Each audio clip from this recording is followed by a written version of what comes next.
The story of the cassette tape confession began in a small split-level house on a quiet street in Augusta, Maine, where the boiled linoleum smell of school cafeterias still clung to Margaret Lewis's winter coat in November 1979. She had been 34, a schoolteacher who corrected essays with red pencil and wrote notes to her students in blue, the kind of woman who kept a jar of lemon drops on her desk and remembered which kid's father drove the plow truck that carved the streets after every storm. In November 1979, 34-year-old schoolteacher Margaret Lewis vanished from her home in Augusta, Maine.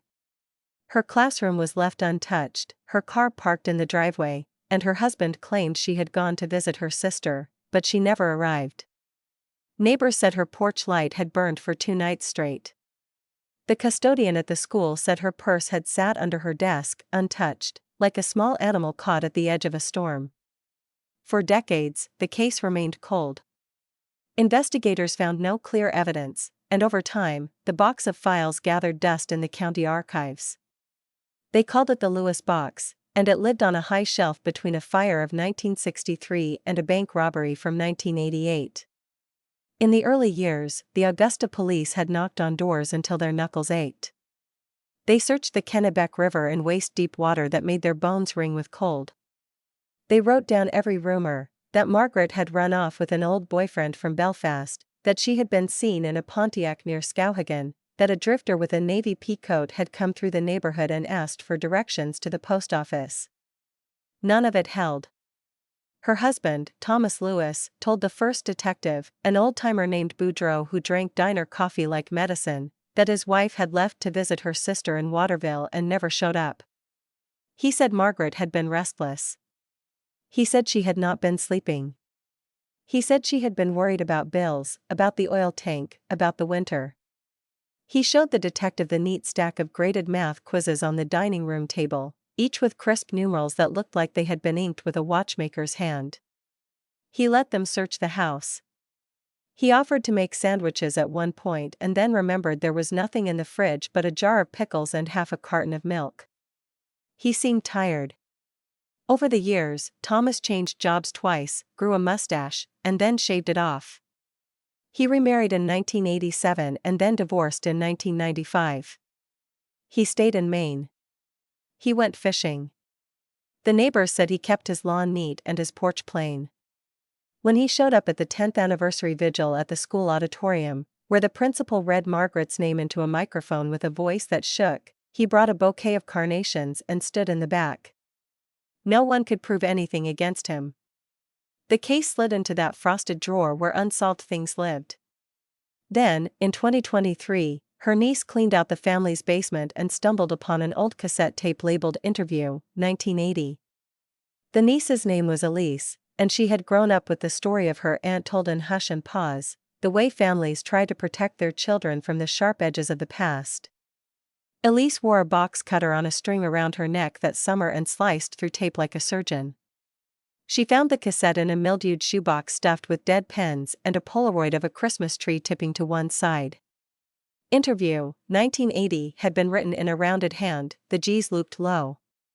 She held the cassette in her palm like a black relic and felt a small thrill in her chest. She did not know if it mattered. She knew only that it existed. Elise's mother, who had once been Margaret's little sister, stood at the foot of the basement stairs and rubbed her wrists as though old handcuffs had pinched there once. She told Elise that, after the disappearance, reporters had swarmed the family like gulls. A few came by the house again in 1980, when the search warrants dried up and the story turned from breaking news into a human interest feature, a year without Margaret. They set a small cassette recorder on the coffee table and asked Thomas and the family to remember what they could. The recorder's red eye glowed like a coal. Elise bought a cheap tape player at a thrift store and cleaned its heads with a Q-tip dipped in rubbing alcohol. She slid Interview, 1980 into the slot and pressed play. The sound came in waves, the hiss of old magnetic tape, the soft click of a microphone being moved, the breath of someone leaning forward. A woman with a bright, steady voice introduced herself as a local reporter from Augusta. She made a little joke about her malfunctioning pen. She asked gentle questions. Elise could hear her grandmother's voice, younger than Elise had ever known it, and then Thomas, sounding careful and tight, as though each syllable cost him money. On the recording, during what seemed like a casual interview with local reporters, Margaret's husband could be heard mentioning details of the crime scene that had never been made public. He mentioned the broken window latch in the living room. He referred to the way the back door had stuck when the air turned wet.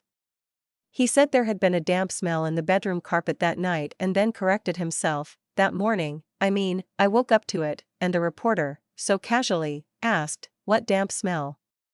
And Thomas said, "From the bleach," as though that had been common knowledge. Bleach had never been mentioned in any press release. Bleach had never been in any newspaper story. Bleach had been typed onto one sheet of paper in the early days and then buried in a confidential report, the faint chemical tang noticed by the first patrolman who stepped into the hallway by the bedroom. No bottle had been found. No receipt had surfaced. The odor had evaporated like breath on a cold pane, and the note, insignificant without context, had drifted into the cold case box with everything else. That slip of the tongue, buried for over 40 years, reignited the entire investigation, and led police to finally uncover the truth about what really happened inside the Lewis home on that cold November night. In November 1979, 34-year-old schoolteacher Margaret Lewis vanished from her home in Augusta, Maine, and now, in the whir of a cassette player on a laminate counter in a 2023 kitchen, her story stirred. Elise's mother sat in the living room and cried without sound. Elise paused the tape, rewound, listened again. From the bleach. The line landed with the thud of a key dropped on a wooden table. She called the Augusta Police Department and left a message that sounded apologetic and urgent. The next morning, a detective named Sarah Crowley called her back.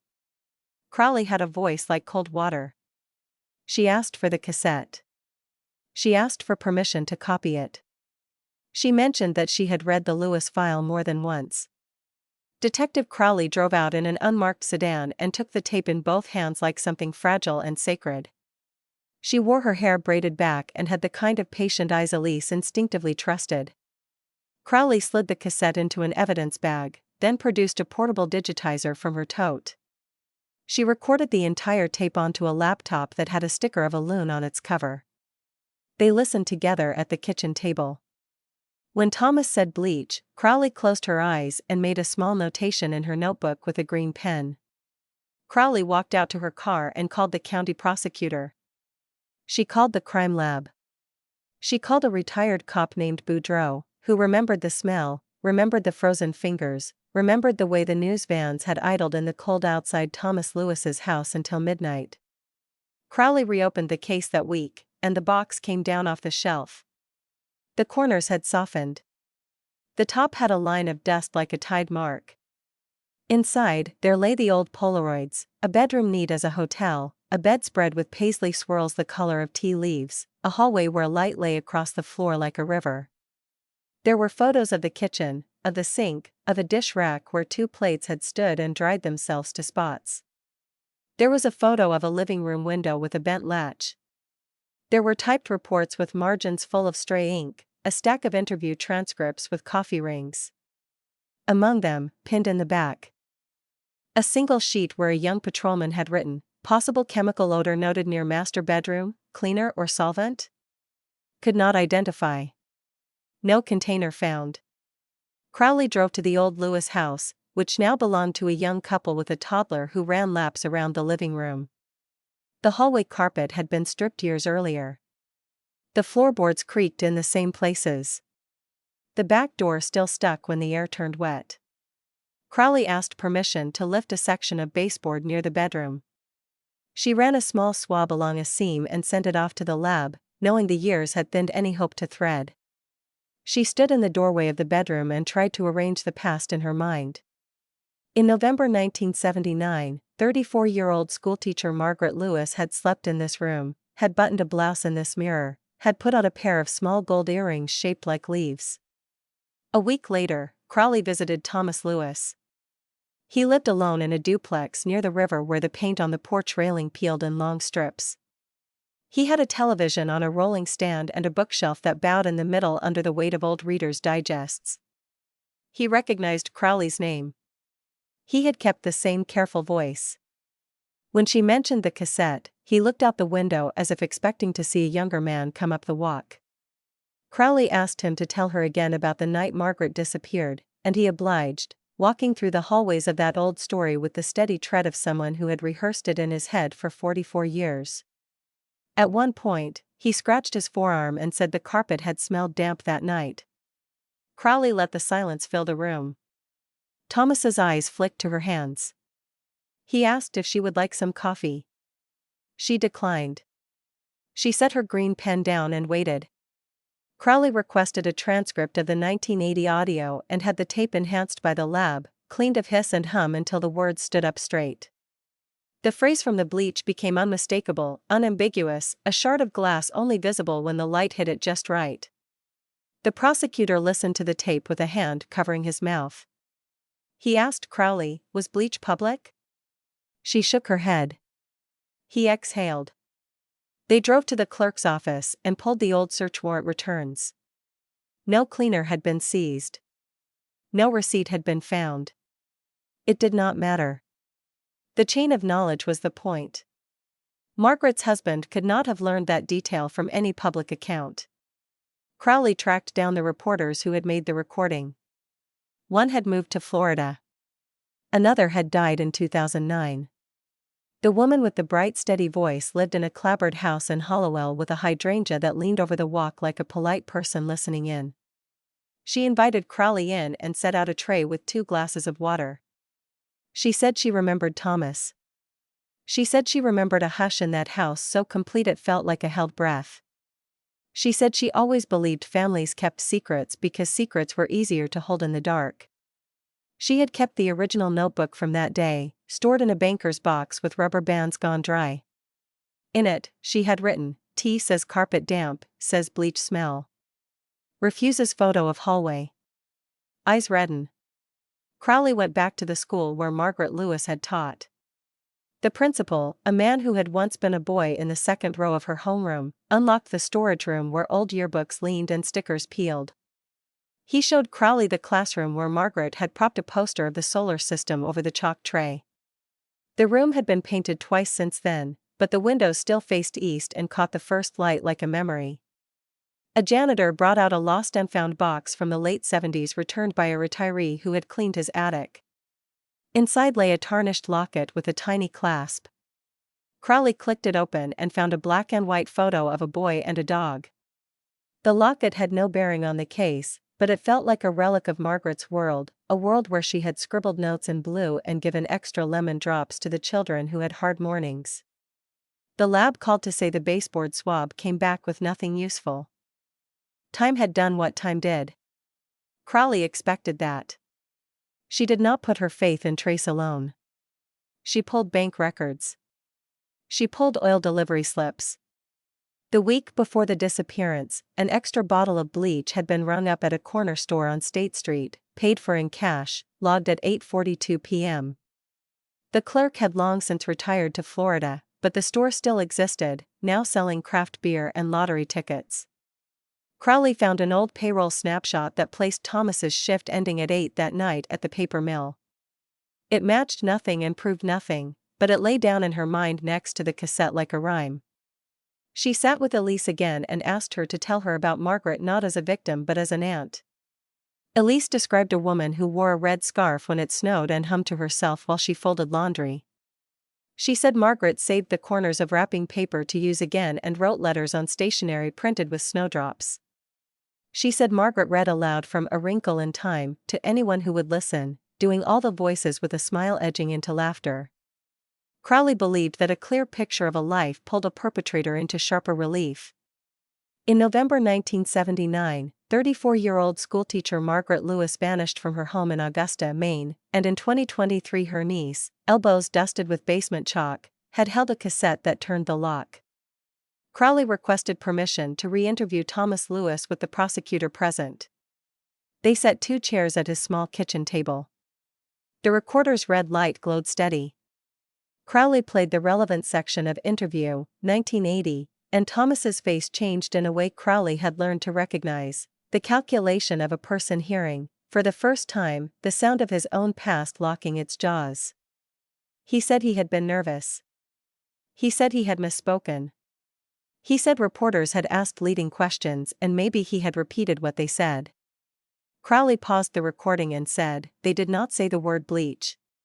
She waited. The refrigerator rattled on and off. A truck downshifted on the street like a groan. Thomas rubbed the pad of his thumb against the edge of the table until the skin pinked. He said Margaret had been lonely. He said they had fought sometimes about money.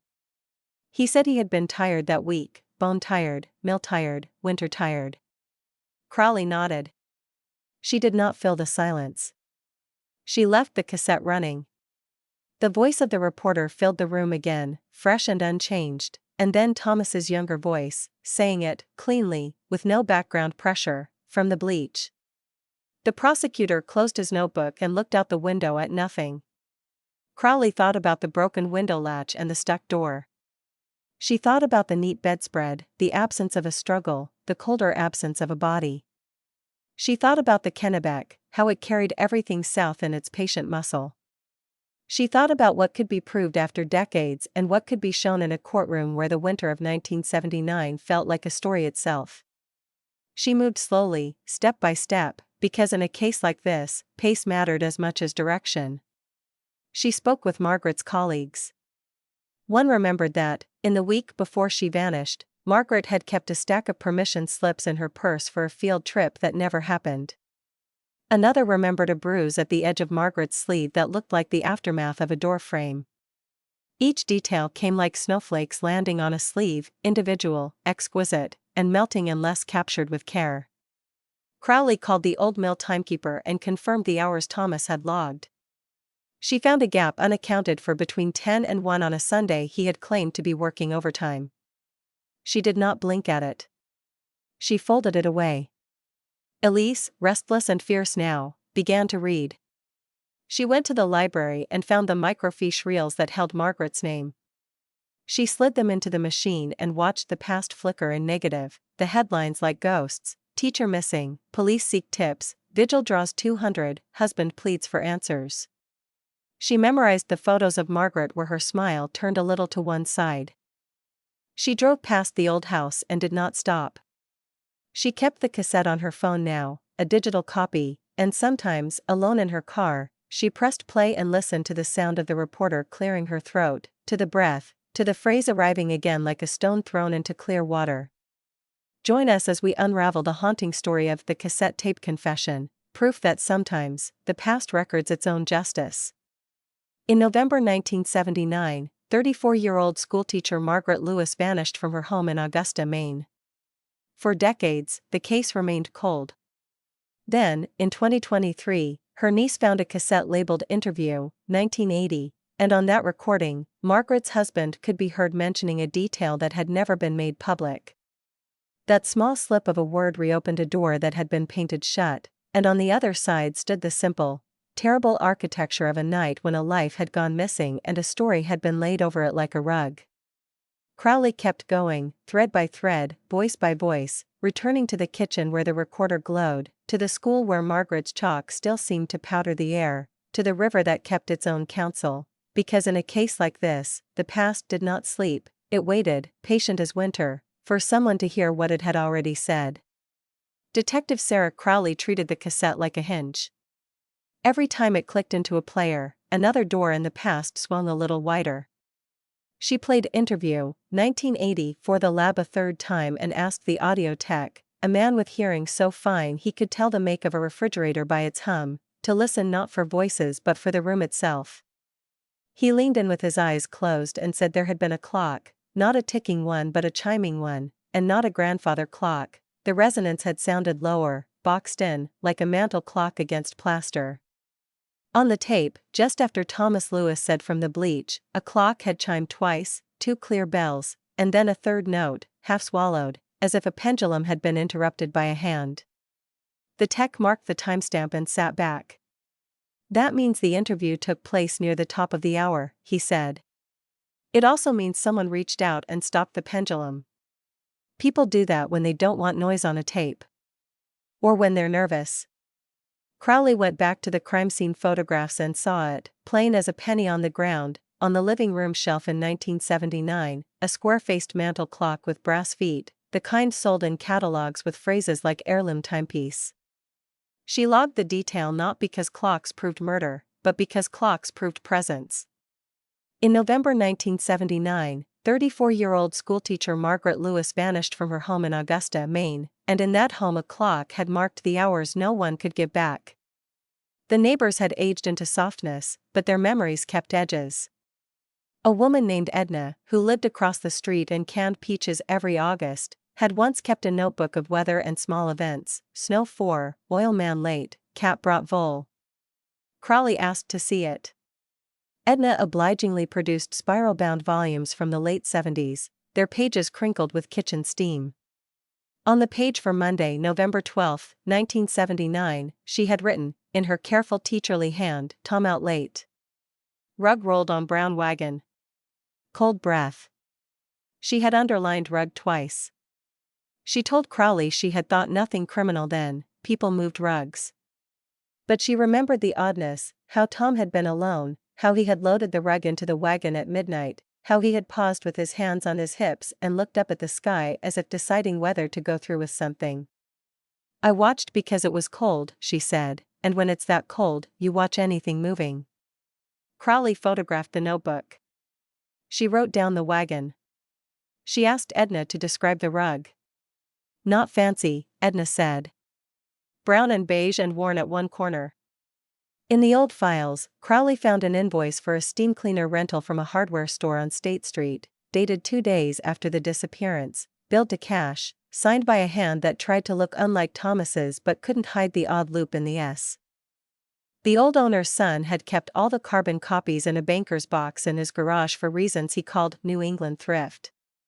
Crowley sat on his cement step with a paper cup of coffee and felt the shape of the story solidify in her palm: a rug, a rental, a man who had scrubbed and told himself, what, that cleaning meant erasing, that erasing meant mercy or survival or simply not seeing what he had done.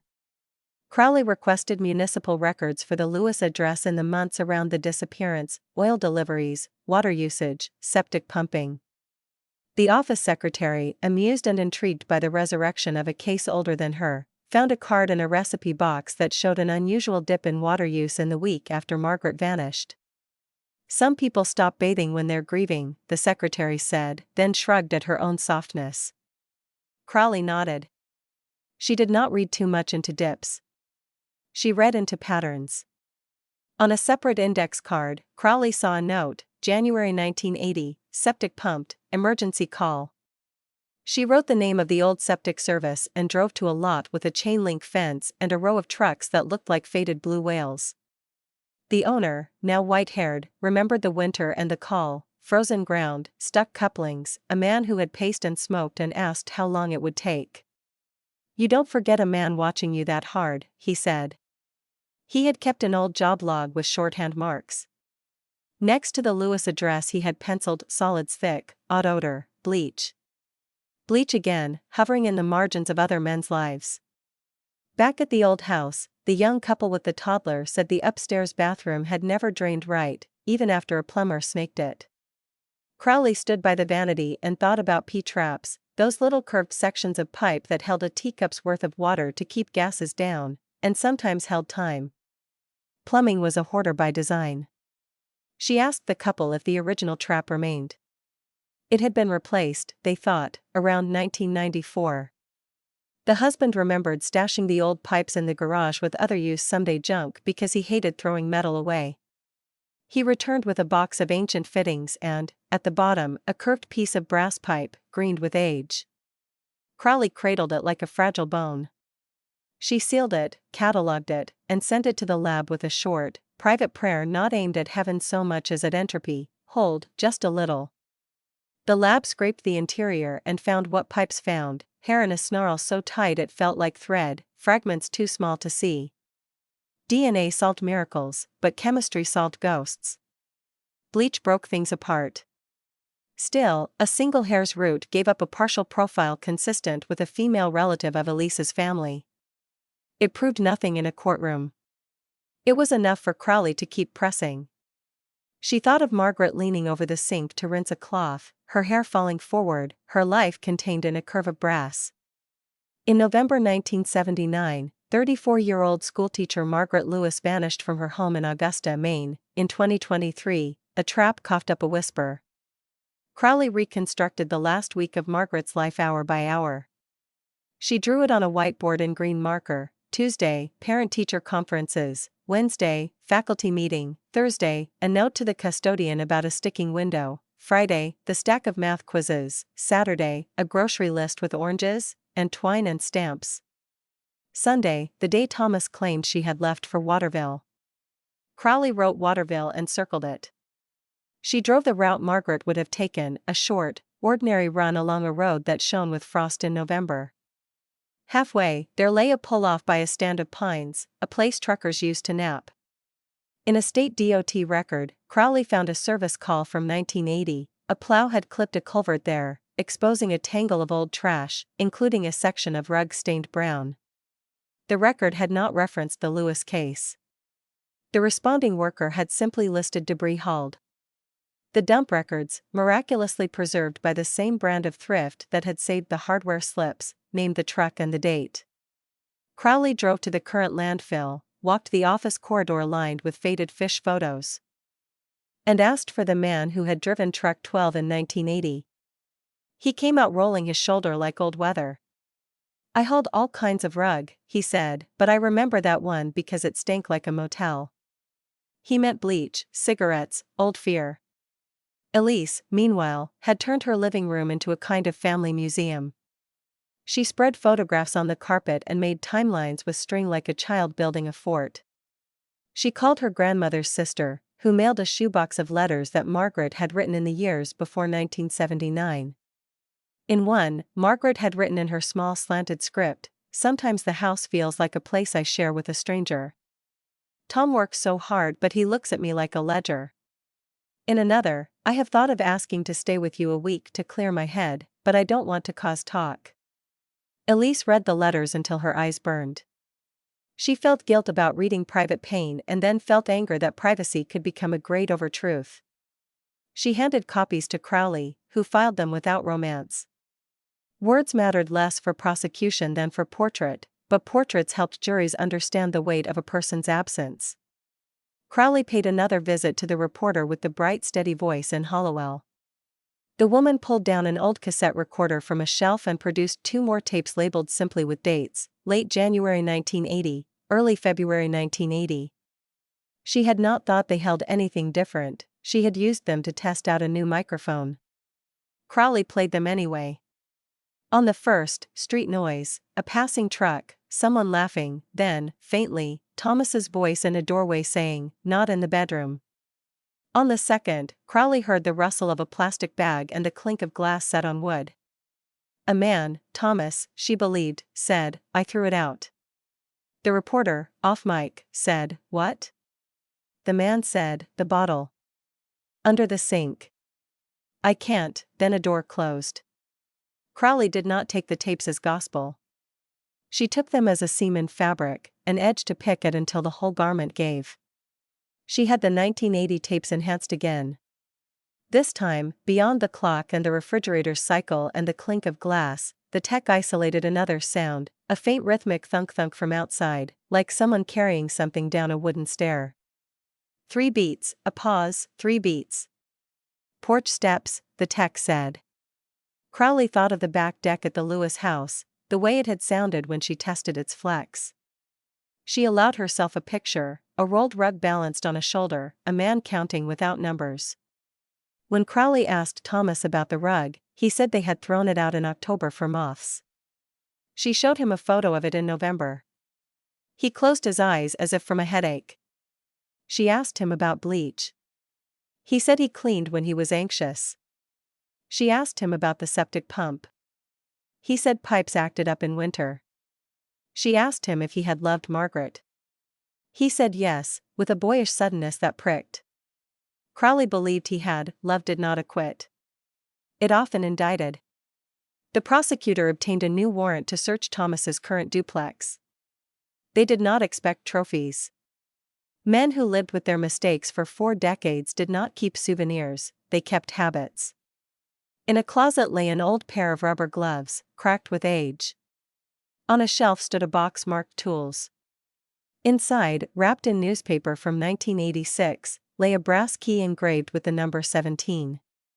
Crowley brought it to the old Lewis house and tried it on a whim. It turned in the lock of a storage shed behind the house, a small building now used for strollers and bikes. The current owners had never found the right key, they had left the shed's padlock on as a quaint decoration. Crowley cut the rusted hasp and swung the door. The air inside smelled of field mice and cedar. On the dirt floor lay impressions where things had sat long ago and been removed. In the corner, half buried, she found the wooden foot of a broken bookshelf, stained dark along one edge. She sent it to the lab. The stain gave up no story. 44 winters had rinsed it clean. Crowley kept the key on her desk anyway, heavy and unarguable. It belonged to Thomas then, and to the house where Margaret had been last seen. And that weight worked on juries in ways science sometimes could not. She turned to people. People failed or saved cases. A former mill worker named Larry, now tending bar in the afternoons at a VFW, remembered a conversation in 1981 after a funeral where a friend of Thomas's had said, "We all clean up messes. Some of us don't get caught." Larry had laughed then because he had thought the man meant spilled beer or marital strife. Laughter made him complicit in hindsight. He put his head in his hands at the bar while Crowley waited his memory out. He gave her the friend's name. The friend, when found in a small apartment in Lewiston, opened the door bare-chested and wary. He smoked through the entire interview and, near the end, said without being asked, "Tom used to smell like a motel some nights. You know? Cleaner and stale air. That's how my old man smelled when he'd scrub his hands after working on engines." But Tom didn't work on engines. Crowley went back to the river, not because she believed bodies waited obediently where men dropped them, but because rivers listened. She stood by a boat ramp downstream from the pull-off where the rug had been found in the plow report. She watched the current work and thought about November Light. A volunteer search and recovery team agreed to drag a small area after she walked them through the logic. They found nothing a prosecutor could pin a case on: scrap, a bicycle frame, a rusted watch that had lost its face, a charm in the shape of a leaf that might have been a locket dangle or might have been a trinket from an unrelated life. Elise, when shown the leaf, covered her mouth. "Aunt Margaret had little gold leaves," she said. The charm was common. It lit a candle in Elise anyway. Crowley logged it and kept her heart steady. She called a retired science teacher who had taught with Margaret and had, at the time, kept his own laboratory-grade notebooks about everything from frog dissections to after-school meetings. He had once been meticulous enough to note that Margaret wore the same blouse on 2 non-consecutive Thursdays that fall, which he had found charming. In his notes, he had also written that on Wednesday, November 7, 1979, Margaret had left a faculty meeting early due to headache, and Thomas had arrived to drive her home. No one else had recorded that. Crowley added the detail to her timeline and thought of how control sometimes announced itself in kindness. At night, Crowley re-listened to the cassette in her apartment, the mantel clock's truncated third chime like a breath held too long. She pictured Margaret at the mirror, fastening leaf-shaped earrings. She pictured Thomas at the sink, pouring bleach into water, telling himself he was not erasing a person, only a problem. In November 1979, 34-year-old schoolteacher Margaret Lewis had vanished from her home in Augusta, Maine. In 2023, her niece had pressed play on a cassette tape labeled Interview, 1980, and the past had turned its face toward the light. News of the reopening bled into the town the way weather did, casually, through a cashier's mention, through the grin of a postal worker who said, "Did you hear?" An older man came to the station holding a manila envelope, its corners soft, and said he had something he should have turned over 44 years ago. Inside lay 2 photographs.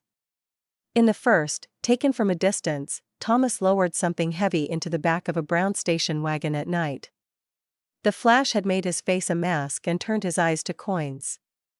In the second, taken a minute later, the trunk lay closed, and Thomas stood with his hands flattened against it as if steadying a tray.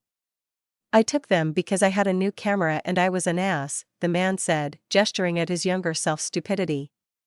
He had lived with the photos like a thorn stuck under skin. He had told himself the police had what they needed. He had told himself he would be dragged in if he spoke. He had told himself the dark could handle it. Crowley held the photographs up to the window. Snow in the image fell like ash. The rug, if it was a rug, could not be seen under the trunk lid, but the man in the picture was unarguably Thomas. The photographer had written a date on the back, November 12, 1979, and the time, based on the camera's little mechanical counter, approximate 12:15 a.m. She asked the man why he had taken them. He said his hands got itchy when something felt off. He said he had thought he might make art out of a winter night. He started to cry, which he called stupid. Crowley, who knew that shame aged like wine and became potent and useless, told him it was not. The prosecutor assembled a grand jury, not for spectacle but because the case needed a spine stronger than press and rumor. He brought the cassette. He brought Edna's notebook. He brought the rug rental slip. He brought the septic log. He brought the photographs. He brought the key with the number 17 engraved. He brought the P-trap and the lab's careful, modest report. He brought Elise, who sat straight-backed, her hands pressed flat on her thighs, and told the room about the basement, the shoebox, the tape-labeled interview, 1980, the first time she heard from the bleach. She did not cry in that room because she had cried everywhere else. Thomas's lawyer argued what he was paid to argue, that bleach lived in every home, that rugs came and went, that storms made neighbors see things at midnight, that time blurred. He said reasonable doubt the way men said amen. He leaned into the absence of a body like a person leaning into wind. Crowley sat behind the prosecutor and kept her breathing even. The law did not require a body. The law required a story that could hold its own weight. In November 1979, 34-year-old schoolteacher Margaret Lewis had vanished from her home in Augusta, Maine. For decades, the case remained cold. Then, in 2023, her niece found a cassette labeled Interview, 1980. On that recording, Margaret's husband mentioned a detail no one had made public. That was one brick. The others had gathered themselves, small, steady bricks. A person could build a house with that. Elise went home after her testimony and pressed the cassette into her palm again, feeling the little screws, the plastic window like an eye. That night she dreamed of her aunt's classroom, of lemon drops and chalk dust and a clock that chimed twice and then swallowed its third note. She woke with a new thought, something small and practical. Her aunt had kept a planner. Teachers did. Where was it? The school secretary, a woman whose own planner habits bordered on religion, took the question like a challenge. She called a retired secretary who had boxed old teacher stuff when she cleaned the storage closet in 1982. The retired secretary had kept 4 boxes in her attic because she never threw away paper. She brought them down with a grandson's help, and in the third box lay a slim, spiral-bound teacher's planner for 1979 to 1980 with M. Lewis written on the cover in blue pen. Crowley turned the pages slowly, as though speed might tear time. On the week of November 5 to 11th, Margaret had written little penciled notes to herself in the margins: call oil company, lesson, long division, mail letters, and, on Saturday, a single word underlined twice: leave. It could have meant anything: leave papers at school, leave cake for church. On Sunday's square lay a note that made Crowley's scalp prickle: Waterville, after 2. Take map. Margaret had written map because she liked order, a route she had driven 100 times still warranted direction. Crowley turned the page and felt the sudden gap, the rest of November blank. The way grief blanked calendars. The way a life could halt mid-ink. She took the planner to Elise, who touched the word leave with a finger as if it might smudge.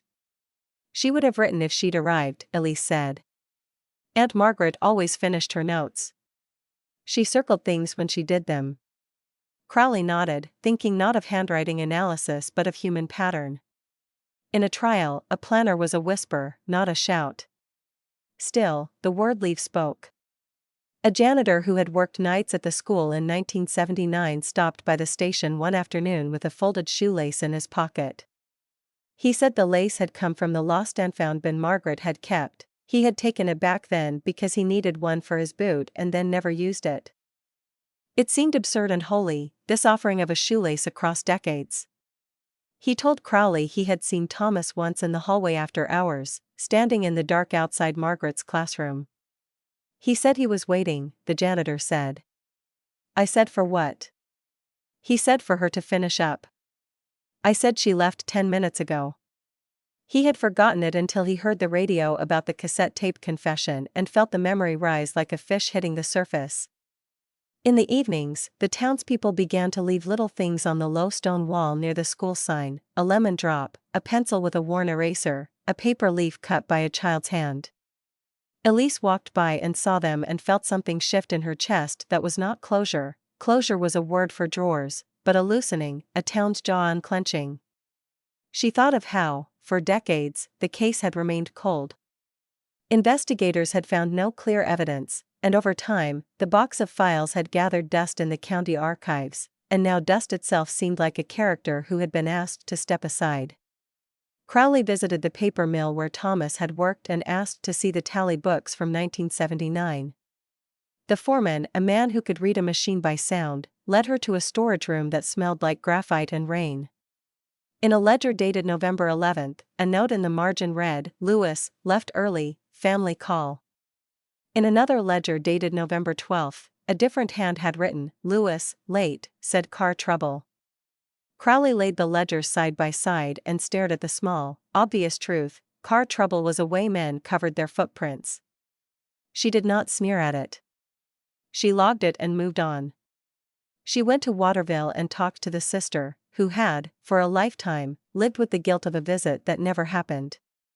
The sister showed Crowley a letter Margaret had mailed a week before the disappearance, in which Margaret had enclosed a sketch of her kitchen and written, "I am going to rearrange and make the place feel new. If I do that, maybe everything will behave." The drawing showed the sink, the window, the shelf with the clock perched 2 rooms away. In the margin, Margaret had drawn a little leaf. Crowley rested her finger on that doodle and felt the ache of ordinary life. Back at the station, the prosecutor practiced saying the cassette tape confession without theatrics. He knew juries liked titles because titles promised arcs, but he also knew titles could ring like hollow coins if the body of the story did not earn them. He played the tape in the mock courtroom and watched the faces of clerks and cops who had volunteered to sit in for a jury. When From the Bleach came through the speakers, the room changed, a collective leaning in, a focus like the moment before a storm breaks. It was not a confession in the sense of an altar. It was a confession in the sense that a man had said a thing he should not have known. Sometimes justice wore that kind of clothing. Elise sat in her car outside the station and pressed the digital file of interview, 1980 again, and again the clock chimed twice and swallowed the third note. She wondered who had reached out and stilled the pendulum: Thomas, a reporter, her grandmother with a hostess's nervousness about noise. She imagined Margaret's husband's hands, pink and cracked from mill chemicals, steadying the swinging brass not for sound quality but because a sound had spooked him. She did not forgive in that moment. She did not condemn. She held the thought like a stone in a pocket, specific, weighty, real. Join us as we unravel the haunting story of the cassette tape confession, proof that sometimes, the past recorded its own justice long before anyone had ears to hear it. In November 1979, 34-year-old schoolteacher Margaret Lewis vanished from her home in Augusta, Maine. Her classroom was left untouched, her car sat in the driveway, her husband claimed she had gone to visit her sister, and she never arrived. For decades, the case remained cold. Then, in 2023, her niece found a cassette labeled Interview, 1980. On that recording, during a seemingly casual exchange with local reporters, Margaret's husband mentioned details no one had released. That slip, buried for over 40 years, did not solve the case alone, it loosened the first nail. Crowley pried up the rest, one by one, until the floorboards lifted and the crawlspace of that cold November night lay open to light. Detective Sarah Crowley knew the case would only hold if it could stand without poetry. She built it brick by brick, from the bleach, the rug at midnight, the steam cleaner slip, the septic log, the photographs, the key with the number 17, the teacher's planner with Waterville, after 2. Take map. She expected resistance. She expected a courtroom that treated November 1979 like a rumor. She did not expect what happened on the last day of the grand jury, when Thomas Lewis asked to speak. His lawyer objected, then relented after 2 hushed, urgent minutes in the hallway. Thomas sat, not at the center of the room but to the side, and folded his hands over a manila envelope as if holding shut an argument with himself. He looked older than his license said, the way men looked who had slept beside a single lie for 44 winters. He did not confess to murder in the way television made people confess. He did something sturdier and smaller. He told a story of a night in a kitchen where a clock chimed twice and didn't finish the 3rd note because someone, he did not remember who, had stilled it. He said they had argued. He said Margaret had told him she planned to stay with her sister for a few days, that she needed distance to think. He said he felt something in him panic and harden, a winter of fear about money and pride and what the neighbors would say.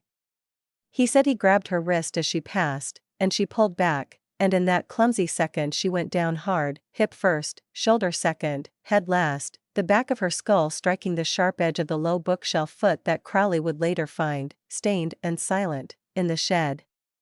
He said the sound was small and wrong. He said he kept waiting for her to swear at him or sit up or push him away, and when none of that happened he tried to lift her and made everything worse. He said her breathing was ragged and then stopped. He said he shouted her name and it did nothing. He said the first thing he did was touch her cheek. The second thing he did was look at the clock.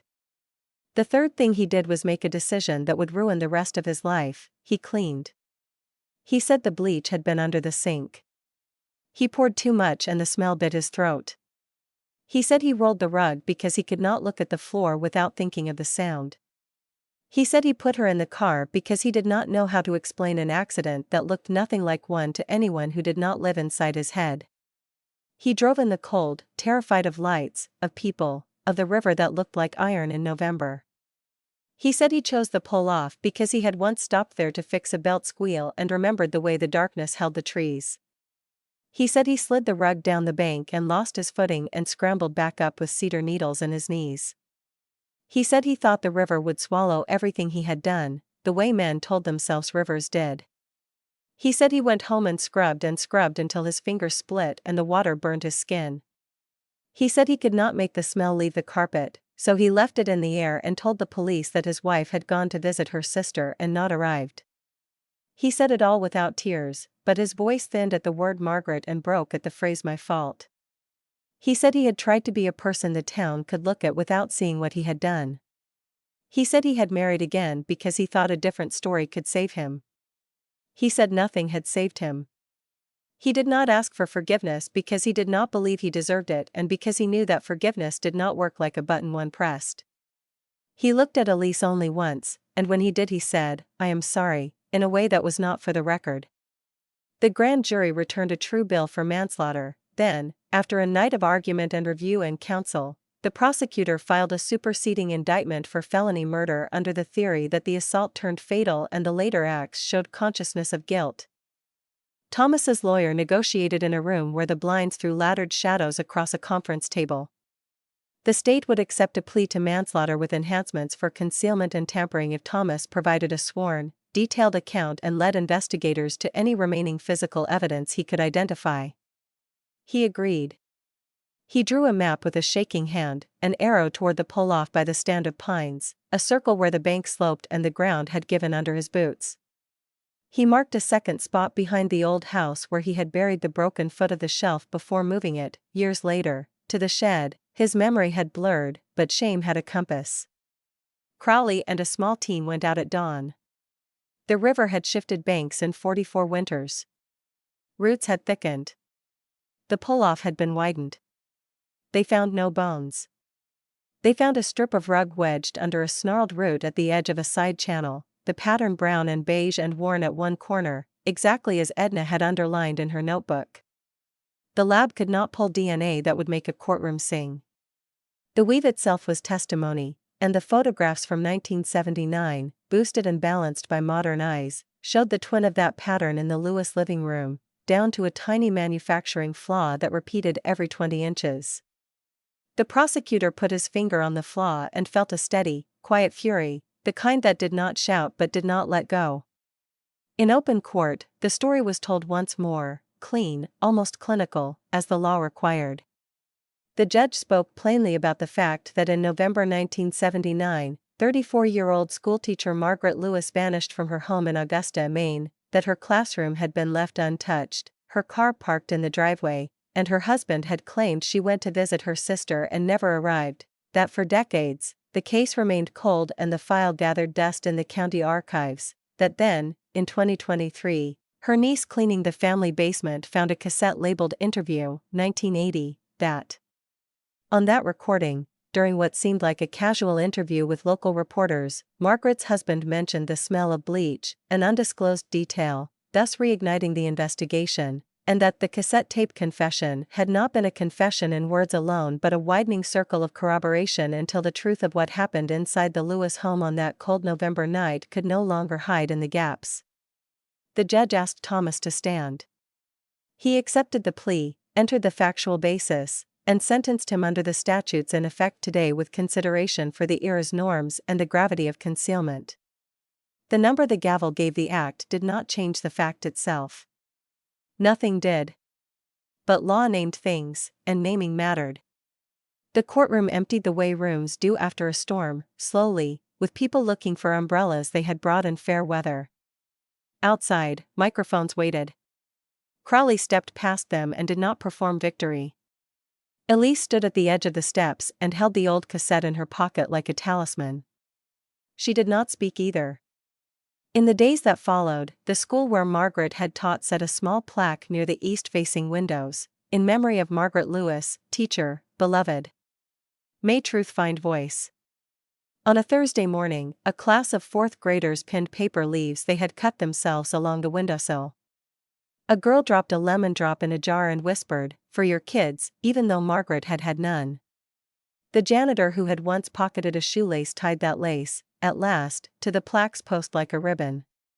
Detective Crowley returned to the evidence room and lifted the Lewis box down one final time. She added the digitized copy of Interview, 1980, the audio text notes about clocks and chiming, the photograph of the rug's repeating flaw, the grand jury minutes, the signed plea, the map Thomas had drawn, and Elise's letter to her aunt, a letter the file did not require but the story did. She wrote a closing memo that read like a quiet weather report: cloud, cold, wind from the past, visibility improved. Then she slid the box onto a lower shelf. It did not gather dust there. Boxes closed, grief did not. That distinction was honest and enough. Elise drove to the river alone one afternoon in late autumn when the light laid itself flat and generous on the water. She stood at the pull-off by the stand of pines and listened. The current did not confess or absolve. It did what it had always done, moved past the place where men had made mistakes and told themselves stories. Elise took the cassette from her pocket and held it in both hands and said aloud, with no audience but wind and water, "Aunt Margaret, I heard you." She put the tape back in her coat as if returning a bird to a nest. In the years to come, new teachers learned her name during orientation, new students saw the plaque without understanding its gravity until a parent or a custodian or a principal told the story in gentler terms. The old mantel clock from the Lewis house, found at a thrift sale and recognized by a neighbor's daughter, ended up in the school lobby. It chimed the hour without swallowing the third note. No one stopped its pendulum on purpose anymore. Join us as we close the haunting story of the cassette tape confession, proof that sometimes, the past recorded its own justice and waited, patient and exact, for someone to press play. In November 1979, 34-year-old schoolteacher Margaret Lewis vanished from her home in Augusta, Maine. For decades, the case remained cold. Then, in 2023, her niece found an old cassette labeled Interview, 1980. On that recording, Margaret's husband mentioned a detail no one had made public. That single slip, preserved in plastic and hiss, reopened the door to a room the town had learned not to enter. Inside, the truth waited, not cinematic, not crueler than life itself, but exactly as terrible as neglect and panic and concealment always were. The law spoke, the river kept moving, and a clock, finally, finished its chime.